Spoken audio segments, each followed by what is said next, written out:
जी। सत साहिब। क्या नाम है आपका? सपना रजक। कहाँ से आए हो? सुप्री एमपी से। सपना, क्या करते हो आप? पढ़ाई। संत रामपाल जी महाराज से नाम दीक्षा आपने कब ली? 11 अप्रैल 2013 को। संत रामपाल जी महाराज से नाम दीक्षा लेने से पहले आप क्या भक्ति साधना करते थे? संत रामपाल जी महाराज जी से नाम दीक्षा लेने से पहले हम सभी देवी देवताओं की भक्ति करते थे। जितने भी 33 करोड़ देवी देवता हैं उनकी सबकी जहाँ से भक्ति साधना मिलती थी उनकी सबकी भक्ति साधना करते थे। तो जो ये आप भक्ति देवी देवताओं की करते थे, इनसे आपको क्या क्या लाभ हुए? जो हमने देवी देवताओं की भक्ति साधना करते थे उनसे हमको कोई लाभ नहीं हुआ, बल्कि हमको हानि हानि होती थी। जैसे कि पहले मेरे पापा ड्रिंक करते थे, वो ड्रिंक छोड़ने का नाम ही नहीं लेते थे। मेरी मम्मी उनसे बहुत परेशान हो गई थी। जैसे हमारा पहले मकान भी नहीं बना हुआ था, तो मम्मी कहती थी कि गृहस्थी कैसे चलेगी, मैं तो पागल हो जाऊंगी, ऐसे मुझे नहीं रहना यहाँ पे। तो हम बहुत दुखी रहते थे। हम कहते भगवान, अगर आप भगवान हैं विश्व में, तो हमारे लिए लाभ क्यों नहीं होते? भगवान हमारे लिए, ऐसा कोई भगवान तो मिले जो पृथ्वी भगवान है, तो क्यों नहीं मिलता हमारे लिए? हमको आनी आनी क्यों होती है? नाम दीक्षा लेने से पहले मेरी दीदी पहले बहुत बीमार रहती थी। हम बोलते थे कि भगवान, हम आपकी इतनी भक्ति करते हैं। मेरी दीदी भी इतनी बीमार रहती थी कि उनको कहीं शिवपुरी ले जाना है, कहीं कहीं पर, तो उनको बहुत ही ज़्यादा बीमार रहती। जब वो पढ़ती थी तो उनको आसपास के बच्चों से थोड़ी उनको टीबी की बीमारी हो गई थी। तो फिर मम्मी बोलती थी कि पढ़ने से बड़ी बच्ची को बीमारी भी हो गई है। तो हम सब परेशान हो गए थे। तो दीदी में बहुत पैसा लगा दिया था। तो हम बहुत परेशान हो गए। तो हम कहते भगवान है तो हमारी दीदी क्यों ठीक नहीं होती? तो ऐसे हमारे लिए, हम बिल्कुल भी, हमारे लिए लाभ नहीं हुआ। जब आपने देवी देवताओं की भक्ति की, उनसे आपको कोई लाभ नहीं हुआ। आपकी बहन को टीबी की बीमारी हो गई, आपके पिताजी शराब पीते थे, तो फिर आपको संत रामपाल जी महाराज के बारे में जानकारी कहाँ से मिली? सर, हमारे पास एक जगदीश भगत जी रहते हैं। उन्होंने जब हमारे पापा जी ड्रिंक कर कर आए घर पर, तो मम्मी से झगड़ा करने लगे। तो मेरी मम्मी कहने लगी, अब मैं यहाँ पे नहीं रहूँगी, मैं तो अब कहीं मंदिर में जाके बैठ जाऊँगी, मगर मैं यहाँ पे नहीं रहूँगी, क्योंकि ये तो मुझे मार डालेंगी, मैं मुझे यहाँ पे रहना ही नहीं है। तो फिर मैं मम्मी वो भगत जी आए हमारे घर पे सुबह। तो भगत जी ने बोला कि आप एक काम कीजिए कि आप हरियाणा चलिए, संत रामपाल जी महाराज आए हुए हैं यहाँ पे। तो मम्मी बोलने लगी कि हाँ, मैं खुद चलूँगी। तो पापा जी बोलने लगे कि आप इन बच्चों को भी ले जाओ, मैं नहीं रखूँगा। तो मम्मी बोलने लगी कि मैं नहीं ले जाऊँगी, क्या मेरे अकेले बच्चे हैं? तो पापा बोलने लगे कि आप तो चारों को ले जाओ। तो मम्मी बोलने लगी कि ठीक है, मैं ले जाती हूँ। तो हम मम्मी और हम चारों बहन भाई तो संत रामपाल जी महाराज जी के आश्रम में गए। मम्मी वहाँ पे गई तो हमने जाकर हमने देखा आश्रम में सब कुछ, नहाए धोए फ्रेश हुए सब कुछ। फिर सत्संग हुआ शाम का। तो जब मम्मी सत्संग सुनने लगी तो मम्मी देख, मेरे भगत जी को भी ले लेना। तो मेरे पापा जी ने भी जब घर पे भी सत्संग सुना था। मेरे पापा जी, जब हम घर पे नहीं थे तो पापा जी ने 4-5 दिन लगातार सत्संग सुना, तो पापा जी को भी समझ आया। हम तो लौट आए नाम दीक्षा लेकर। तो पापा जी हम पर बहुत हंसते थे कि ये क्या करते हैं। हम दंडवत करते तो आरती वगैरह करते तो भी हंसते थे। तो मम्मी कहती थी, हंसने दो बेटा, कभी ऐसा दिन आएगा पापा भी नाम दीक्षा ले लेंगे। फिर एक दिन, 1 महीने बाद, फिर पापा बोले कि मैं भी चलूँगा आपके साथ। यहाँ से सारे रास्ते पापा स्मोकिंग करते और ड्रिंक करके भी गए थे यहाँ से। तो जब हम बरवाला पहुँचे तो पापा जी को ऐसी अंदर से प्रेरणा हुई। पापा जी कहा, ये तो बकवास चीज़ है, अब इसको नहीं करूँगा मैं आज के बाद।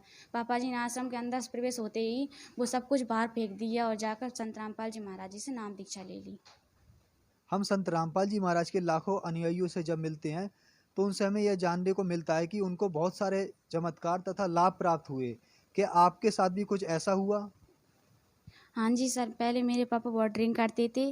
फिर मेरी मम्मी को भी मारते थे वगैरह, सब कुछ करते, स्मोकिंग वगैरह। तो जब से उन्होंने नाम दीक्षा ली है तो उनकी स्मोकिंग और ड्रिंक वगैरह सब छूट गई है। वो मम्मी को झगड़ा भी नहीं करते मम्मी के साथ। और फिर मेरी मम्मी, वो दीदी, मेरी छोटी से बड़ी सिस्टर है ना, उनके लिए टीबी की बीमारी हो गई थी। वो बच्चों के साथ पहले पढ़ती थी तो एक दूसरे की लग गई थी, तो होने लगी थी वो। पर मम्मी घबराने लगी कि ये कैसे होगा। दीदी ने नाम दीक्षा ले ली ना, उनकी वो बीमारी भी ठीक हो गई। फिर एक बार मैं ऐसे कि जीने से कपड़े डाल रही थी तो मुझे ध्यान नहीं रहा कि यहाँ पे सरिये भी निकल रहे हैं।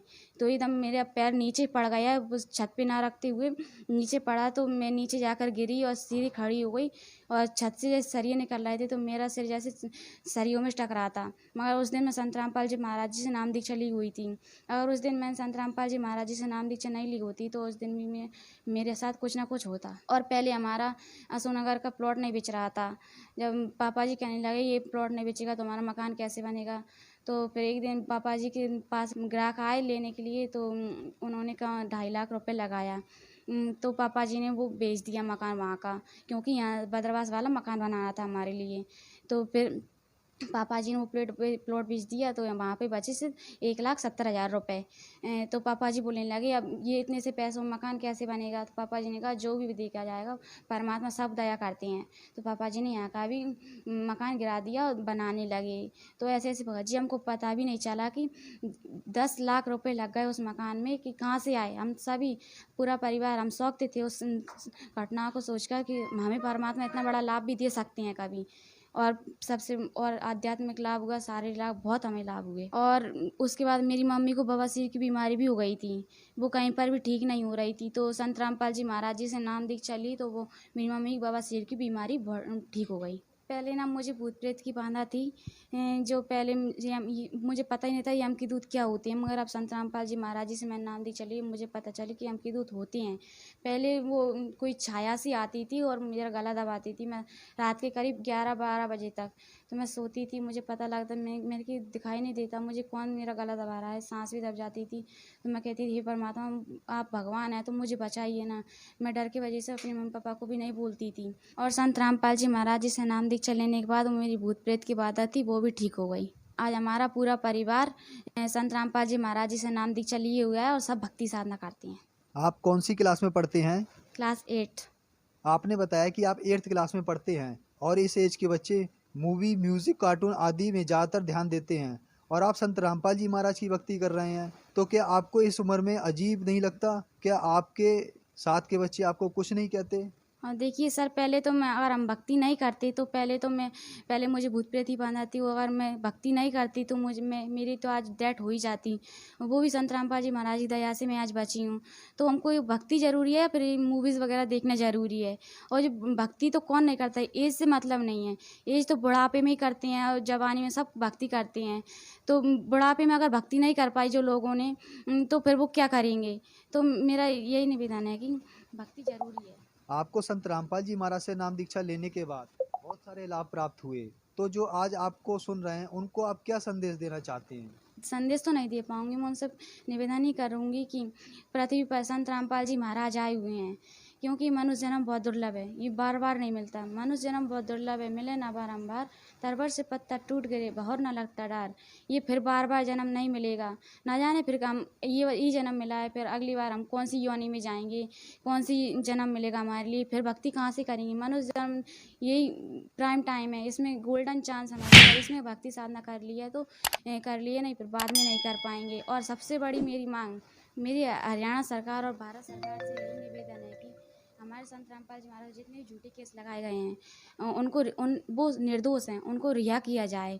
क्योंकि हमारे संत रामपाल जी महाराज अभी 2 केसों में बिल्कुल बाइज्जत रिहा किए गए हैं। तो मेरा भारत सरकार और हरियाणा सरकार से यही निवेदन है कि हमारे संत रामपाल जी महाराज के सभी केसों की रिहा किया जाए। और जल्दी से जल्दी, जितना जल्दी हो सके, संत रामपाल जी महाराज जी की शरण में आओ और अपना कल्याण कराओ, क्योंकि यही प्राइम टाइम है, गोल्डन चांस अगर हमने छोड़ दिया तो ये मौका बार बार नहीं मिलेगा।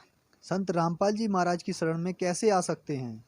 सर, संत रामपाल जी महाराज का बहुत सारे टीवी चैनलों पर सत्संग चलता है, जैसे कि अभी साधना चैनल, ईश्वर टीवी, वृंदा और Nepal first news, Haryana news, ETC वगैरह सब पे चलता है। तो टीवी स्क्रीन पर नीचे पट्टी आती है, उस पर कुछ नंबर्स दिए रहते हैं, उन पर कॉल करके आप उनसे पूछ सकते हैं कि जो हमारे नज़दीक कौन कौन सा नामदान सेंटर है, वहाँ से कहाँ से नाम दीक्षा ले सकते हैं। तो वहाँ से वो आपको बताएंगे और नाम दीक्षा वहाँ से आप जाकर नाम दीक्षा ले सकती हैं। धन्यवाद। Thank you sir.